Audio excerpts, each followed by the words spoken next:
So guys আমাদের এখন তালাবাই শিখাবে যে ডাবল ভিক্টর নিয়ে কিভাবে গেম প্লে করতে হয়। তোমরা ভিডিওটা ফুল দেখো, মজা পাবে।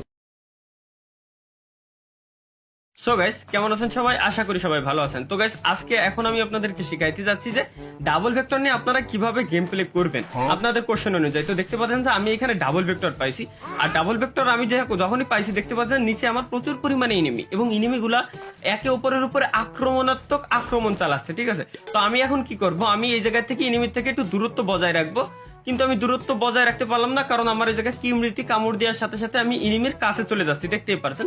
তো আমি এখন কি করব, সামনে একটা ব্যাগ আছে এবং আমি ব্যাগটা নেব। ব্যাগটা আমি এখানে নিয়ে নিলাম এবং আমার যতদূর মনে আছে এবং আমি দেখতে পাচ্ছি আমার সামনে ইনিমি আছে। তো আমি এখন কি করব, ক্যারেক্টার স্কিলটা সাইডে দেবো, কারণ এই জায়গায় আমার পিছনেও ইনিমি আক্রমণ করছে। এখন আমি ডাবল ভেক্টরটা নেব এবং মারা খেয়ে চলে আসবো। হুমুন্দি কয় গিরা দুইটা ইনিমির সাথে double vector আমি কোনোদিনও পারবো না।